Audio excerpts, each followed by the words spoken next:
যারা বলে আমরা মাযহাব মানি না, যদি মাযহাব না মানতে হয় তাহলে হয়তো তুমি ডক্টর জাকির নায়েককে মানবে, না হলে ব্রাদার রাহুলকে মানবে, না হলে আব্দুর রাজ্জাক বিন ইউসুফকে মানবে, না হলে মুজাফফর বিন মুহসিনকে মানবে, না হলে কমসে কম তোমার গ্রামের ইমাম সাহেবকে মানবে। কাউকে না কাউকে তো মানতে হবে। তুমি একাই সমস্ত হাদিস পড়ে শেষ করে দিতে পারবে না, কোরআনের সমস্ত তাফসীর শেষ করতে পারবে না, তাহলে তোমাকে কাউকে না কাউকে মানতে হচ্ছে। আমি বলবো ভাই, আবু হানিফা রাদিয়াল্লাহু তাআলা আনহু, ইমাম শাফি রাদিয়াল্লাহু তাআলা আনহু, ইমাম মালিক রাহমাতুল্লাহ আলাইহি, ইমাম আহমদ বিন হাম্বল রাহমাতুল্লাহ আলাইহি, এদেরকে একদিকে রাখেন আর আব্দুর রাজ্জাক বিন ইউসুফকে একদিকে রাখেন। বলুন তো আব্দুর রাজ্জাক বিন ইউসুফ এদের থেকে বড় হতে পারবে? হতে পারবে? ডক্টর জাকির নায়েককে জিজ্ঞেস করুন, এ স্যার আপনি বলো না ইমাম আবু হানিফা বড় ছিলেন? আপনি বলো না ইমাম শাফি বড় ছিলেন? আপনি বেশি জ্ঞানী না ইমাম মালিক বেশি জ্ঞানী ছিলেন?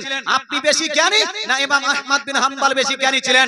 ডক্টর জাকির নায়েক এবং তার যত সৈন্যবৈন্য আছে সবাই এটাই বলবে আমাদের থেকে হাজার গুণ বেশি, লাখ গুণ বেশি, কোটি গুণ বেশি ইমাম আহমদ বিন হাম্বল জ্ঞানী ছিলেন। জোরে বলে সুবহানাল্লাহ।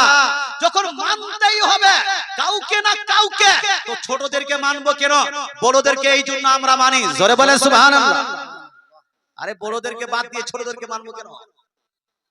আর যদি বলেন যে না কাউকে মানবো না, তো কাউকে মানিয়েন না, নাকি কাউকেই মানিয়েন না। আবার বলছে মাযহাব মানা যাবে না, কিন্তু ডক্টর জাকির নায়েককে মানা যাবে, আব্দুর রাজ্জাক বিন ইউসুফকে মানা যাবে। তো মাযহাব যদি না মানা যায় একে কেন মানা যাবে? বলছে ডক্টর জাকির নায়েক কি কোরআন হাদিসের বাইরে বলে?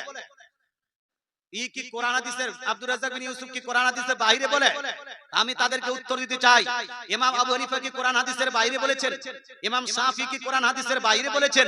ইমাম মালিক কি কোরআন হাদিসের বাইরে বলেছেন? ইমাম আহমদ বিন হাম্বল কি কোরআন হাদিসের বাইরে বলেছেন? না না না না, এরা কোরআন হাদিসের বাইরে বলেননি, বরং তোমার ডক্টর জাকির নায়েক আপনার কোরআন হাদিসের বাইরে বলেছেন। কারণ ডক্টর জাকির নায়েক বলেছিল according to Islam there are 4 women prophet. ইসলামের দৃষ্টিকোণ থেকে 4 জন মহিলা নবী আছেন। এটা কোরআন হাদিসের বাইরের কথা হয় কিনা ভাই? কোরআন হাদিসের বাইরে নয়। ডক্টর জাকির নায়েক বলেছে বিনা ওযুতে কোরআন স্পর্শ করা যাবে। এটা কোরআন হাদিসের বাইরে কথা হয় কি হয় না? ডক্টর জাকির নায়েক বলছে ও মুসলিমদের সালাম দেওয়া যাবে। এটা কোরআন হাদিসের বাইরে কথা হয় না হয় না? ডক্টর জাকির নায়েক বলেছে ও মুসলিমদের সালামের উত্তর দেওয়া যাবে। এটা কোরআন হাদিসের বাইরে হয় কি হয় না? হাজারো কথা ডক্টর জাকির নায়েকের কোরআন হাদিসের বাইরে আছে। আব্দুর রাজ্জাক বিন ইউসুফের কথা বলি, আব্দুর রাজ্জাক বিন ইউসুফ বলছে নবীজি সাল্লাল্লাহু তাআলা আলাইহি ওয়াসাল্লাম কাল কিয়ামতের মাঠে উত্তপ্ত ময়দানে নবীরও নেকি এবং গুনাহ মাপা হবে। নবী ফেল ফেল করে তাকিয়ে থাকবেন, নেকির পাল্লা ভারী হচ্ছে না গুনাহের পাল্লা ভারী হচ্ছে? জোরে বলেন নাউজুবিল্লাহ। এই কথা কোরআন হাদিসের বাইরে হয় না হয় না? হয় না হয় না? আপনার ওই আব্দুর রাজ্জাক বিন ইউসুফ বলেছে নবীজি সাল্লাল্লাহু তাআলা সাল্লাম কবরে মৃত অবস্থায় আছেন। জোরে বলেন নাউজুবিল্লাহ। কবরে মৃত অবস্থায় আছেন, অথচ হাদিস শরীফের মধ্যে আল্লাহ তাআলা রাসূল ইরশাদ করেন, নবীজি নিজেই বলছেন, হাদিসটি লিপিবদ্ধ আছে দেওবন্দ থেকে ছাপানো মিশকাত শরীফ প্রথম খণ্ড পৃষ্ঠা নাম্বার 121 এর মধ্যে সেম হাদিস কার লিপিবদ্ধ আছে। সুনান ইবনে মাজাহ সিআই সিত্তার অন্যতম হাদিসের কিতাব জিল নাম্বার 1 পৃষ্ঠা নাম্বার 118 এর মধ্যে নবীজি বলেন ফান নাবিয়ুল্লাহি হাইয়ুন ইউরসাক, so every messenger of almighty Allah is alive in his grave. তিনি বলেন, রাসূলুল্লাহ বলছেন যে আল্লাহ তাআলার যতগুলো নবী ইন্তেকাল করেছেন প্রত্যেকটা নবী ইন্তেকাল করার পরেও জিন্দা জীবিত আছেন। জোরে বলেন সুবহানাল্লাহ। জোরে সুবহানাল্লাহ। সুবহানাল্লাহ। या रसूल अल्लाह, या रसूल अल्लाह। नहीं छोड़ेंगे। সম্মানিত মুসলিম সমাজ, রাসূলুল্লাহ সাল্লাল্লাহু তাআলা আলাইহি ওয়াসাল্লাম আরেক হাদিসে ইরশাদ করেন, হাদিসটি লিপিবদ্ধ আছে মুসনাদে আবি ইয়ালা হাদিস নাম্বার 3425। ইমাম হাইসামি বলছেন হাদিসটির সনদ একেবারে সহিহ সহিহ সহিহ, এটাকে জাল সহিহ বলা যাবে না। হাদিসটি হলো এইভাবে, আন আনাস রাদিয়াল্লাহু তাআলা আনহু ক্বালা ক্বালা রাসূলুল্লাহ সাল্লাল্লাহু তাআলা আলাইহি ওয়াসাল্লাম আল আমবিয়াউ আহইয়াউন ফি কুবুরিহিম ইউসাল্লুন অর্থাৎ আনাস বিন মালিক রাদিয়াল্লাহু তাআলা বলছেন আমার দয়ার নবী মায়ার নবী আকাই নামদার মাদিনী তাজদার আহমদে মুখতার জনাবে রাসূলুল্লাহ সাল্লাল্লাহু তাআলা আলাইহি ওয়াসাল্লাম ইরশাদ করেন প্রত্যেক নবী যতগুলো আল্লাহ তাআলার নবী পৃথিবীতে আগমন করেছিলেন যতগুলো নবী ইন্তেকাল করেছেন প্রত্যেকটি নবী নিজ নিজ কবরে জিন্দা জীবিত আছেন প্রত্যেকটা নবী নিজ নিজ কবরে নামাজও আদায় করছেন জোরে বলেন সুবহানাল্লাহ আমাদের নবী জিন্দা না মুর্দা জীবিত না মৃত কিন্তু এই বক্তারা তো বলছে মৃত আব্দুর রাজ্জাক বিন ইউসুফ বলছে 6 মাস যাবত খোঁজাখুঁজি করার পরে আমি লা ইলাহা ইল্লাল্লাহ তো পেয়েছি মুহাম্মাদুর রাসূলুল্লাহ খুঁজেই পাইনি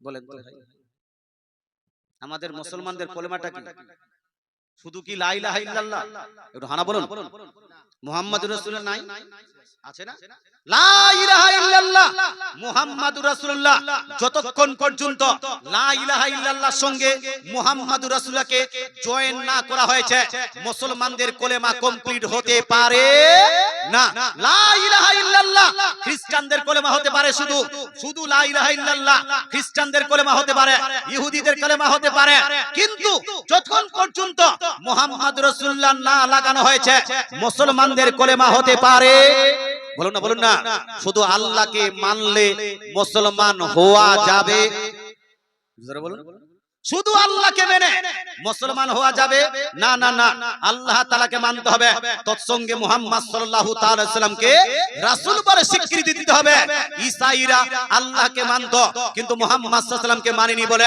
তারা মুসলমান হতে পারেনি ইহুদিরা নবীকে মেনেছে আপনার আল্লাহকে মেনেছে কিন্তু মুহাম্মদকে রাসূল বলে স্বীকৃতি দেয়নি বলে তাদেরকে মুসলমান বলা যাবে না খ্রিস্টানদেরকে আপনার ইহুদিদেরকে নাসারাদেরকে আমরা মুসলমান বলি না এই জন্য কারণ তারা মুহাম্মদকে রাসূল বলে স্বীকৃতি দেয়নি তো এই তো আব্দুর রাজ্জাক বিন ইউসুফ বলে যে আমি লা ইলাহা ইল্লাল্লাহ খুঁজে পেয়েছি 6 মাস খুঁজে মুহাম্মাদুর রাসূলুল্লাহ খুঁজে পাইনি আমি বলবো ভাই তুমি খুঁজেছিলে কোথায় বাল্যপাঠে খুঁজলে তুমি মুহাম্মাদুর রাসূলুল্লাহ খুঁজে পাবে না শিশু শিক্ষায় খুঁজলে মুহাম্মাদুর রাসূলুল্লাহ খুঁজে পাওয়া যাবে না নার্সারির বইতে খুঁজলে আপনার কি বলছে আপনার 1 ক্লাসে 2 ক্লাসে 3 ক্লাসে যেটা কেজি স্কুলে পড়া হয় সেখানে খুঁজলে মুহাম্মাদুর রাসূলুল্লাহ খুঁজে পাওয়া যাবে না মুহাম্মাদুর রাসূলুল্লাহ যদি খুঁজতে হয় তাহলে কোরআন শরীফে খুঁজতে হবে মুহাম্মাদুর রাসূলুল্লাহ যদি খুঁজতে হয় তাহলে হাদিস শরীফে খুঁজতে হবে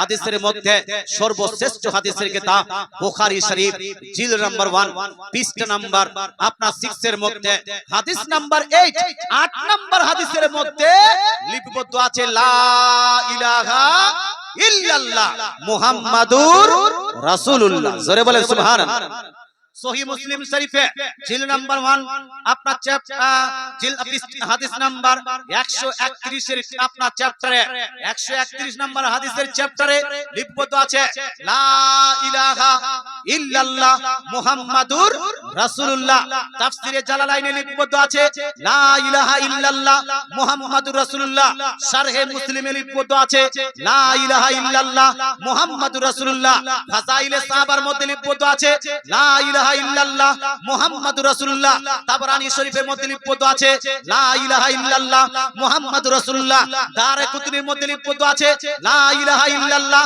মুহাম্মাদুর রাসূলুল্লাহ হাদিসের বিশ্বস্ত কিতাব আল মুস্তাদরাক লিল হাকিমের মধ্যে লিপিবদ্ধ আছে লা ইলাহা ইল্লাল্লাহ মুহাম্মাদুর রাসূলুল্লাহ ইবনে হাজার আসকালানির শিক্ষক ইমাম হাইসামি রাহমাতুল্লাহ আলাইহি মাজমাউ যাওয়াইদের মধ্যে লিপিবদ্ধ করেছেন লা ইলাহা ইল্লাল্লাহ মুহাম্মাদুর রাসূলুল্লাহ আর ইমাম ইবনে হাজম রাহমাতুল্লাহি আলাইহি আল মুহাল্লা বিল আসারের মধ্যে লিপিবদ্ধ করেন সমস্ত মুসলমান সাহাবায়ে কেরাম থেকে নিয়ে এখন পর্যন্ত সবাই একমত যে মুসলমানদের কলেমা ইসলামের কলেমা তাওহীদের কলেমা হলো লা ইলাহা ইল্লাল্লাহ মুহাম্মাদুর রাসূলুল্লাহ সাল্লাল্লাহু তাআলা আলাইহি ওয়াসাল্লাম আমি বলছিলাম মিস্টেক কার হতে পারে এরা কোরআন হাদিসের বাইরে বলেতে এদেরকে যদি মানা যায় আবু হানিফা রাদিয়াল্লাহু তাআলাকে মানা যাবে না ইমাম শাফিকে মানা যাবে না, ইমাম আপনার আহমদ বিন হাম্বলকে মানা যাবে না, ইমাম মালিককে মানা যাবে না।